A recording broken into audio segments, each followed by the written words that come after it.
Hi everyone, my name is MibS and welcome to the next video of my loadouts. This is number 4. Right, today we're gonna talk a little bit different. This loadout is for the endurance, and this loadout is for the solo endurance, and this loadout is for the damage solo endurance. Most of the time I will explain to you in a minute what's happening, because endurance runs these days usually are AFK, but I run with this loadout and I still kept it because it's really cool, a solo Twine Peaks endurance, which you can see in the video. I'll leave a link in the comment section if you want to watch it. It's really cool. It's a long time and a year ago, but it was so fun and frustrating. So anyway, let's get back to the loadout. Machinist Mina. I have to mention here, Machinist Mina is actually exactly the same as Harper, right? Where are you? I promised myself that I'm gonna bring it to you here straight away, because Machinist Mina is the same as my Harper. Where are you, my darling? Machinist Harper. Increase durability, trap durability by 52.5%, and 52.5% you can see at the background. Yeah, so Machinist Mina is exactly the same as Machinist Harper. She just reskinned. She was in the pack. I bought her. I like her. I like how she look like. You know, a little bit different. Look at that. She's a little bit different than the others. So, yeah, it's exactly the same as Machinist Harper. What's happening here is increased trap durability by 52.5%. Endurance is, as we know, 30 waves. And we want the traps last as long as possible. A lot of people changing their survivors just to get the longest possible placement in there. Because sometimes you have to change the traps. When I run solo halfway through, or I don't know, around the 20th wave, you have to change some of the traps because the durability is gone. Not because they be damaged or anything like that, because the durability is running out, because you have traps durability for uses like 80 times or 100 times, and if 100 times you hit the husk, then disappear. You have to replace them. This is that one for. So when I was running the solo, this was helping me a heck of a lot, actually. So yeah, that's the hence reason with the whole loadout is for the durability and traps general. Increase damage of the traps by basically 8.5%. This is a supercharged traps. Of course, because we're damaging the husk, we're killing the husk, we need to damage there as much as we can for the traps.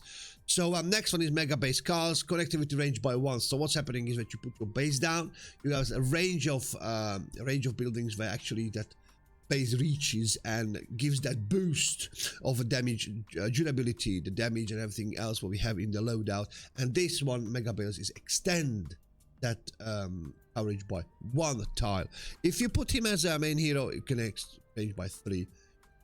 Can happen, but I think if you run the endurance from the long run, it's much better to have her as a leader. Right, power modulation. Hang on, this is actually Mega Base Kyle. All right, Mega Base Kyle we're talking about, the hero name. Power modulation. Structure affected by base are healed 4% on max health every 10 seconds. All right, that is actually power base knocks. I'm gonna talk about him in a different video because this is one of my best heroes for the AFKs. So yeah, and what does it do is structures when the base is affected, right? Base is affected, and the structures, then he's gonna be healed by 4% every 10 seconds. Good boost, really good boost. But even better when you put him as a commander, 11%. That's a lot every 10 seconds. Anyway, lofty architecture, increase building health by 28%. Base Kyle, almost everybody's Kyle in here in this loadout. So yeah, base Kyle increase building health by 28%, which the HP is increasing. That's of course again on the long run, just in case something shit goes down with your endurance, give you a bit of a time to actually get back to the stuff and build the traps or walls, anything like that. So, or kill the enemies with your own guns in case some traps are being popped.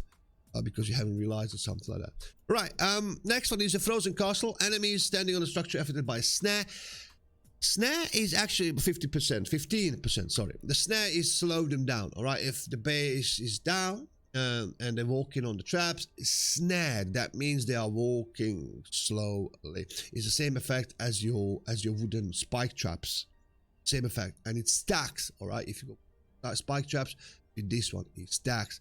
Really good. They're walking very slowly on your traps. Sometimes the traps being used twice by the time they actually walk across it. Very good one. Recommend it highly. And the last one is increase building repair speed by 10%. We all know that when you walk to the building and press, I think on the keyboard is a H, then the building's going to repair itself. You use your materials to repair the building. And that is what it is, extra 10%. And hotfix hazard is the hero name. And that's what I use in the loadout. Of course, slow field is 100%, has to be there in your gadgets. In there because like again, this is entrance, a long run, there are smashes, there are stuff, you put it down, they walk slower, there's the charge slower. Really good one. Teleported had to be there. People don't do these days damage anymore, and they changed actually the mechanics of the game since I done it last time, because teleported I used to do it, you know, these gas bombs, because if you kill the gas bombs husks, they drop the gas bombs down, not lit. But if something actually sometimes walks over it, they trigger the gas bombs, they explode, and they destroy the structures. There used to be a problem in the previous one, so I used to do, you put the teleporter at the end, you teleport it next to your gas bombs, and pickaxe the gas bomb into it and teleports it out and explodes. So you pickaxe, you jump, explode. That video shows really prettily when I done the entrance run. So yeah, that's why I used to have it there. It's quite cool. But nowadays you can use literally just damage for your gadgets. So the changing for the, where are you? A stationary hover turrets. Yeah, that would be probably the best because we do damage here anyway. So that's about it. I mean, I don't think there's many more possibilities for this type of run. So I don't think you can extend more traps unless you hit your survivors with the different ones. But yeah, this is my number 4 loadout. So yeah, please comment in the section down below, please. I would be really happy to hear about your actual loadouts and what you actually experience with the game. Even if you use these similar loadouts, please tell me what are the flaws if you find any. And yeah, hopefully I will see you next time. Yeah, that would be really fun. Thank you very much. See you later. Bye bye.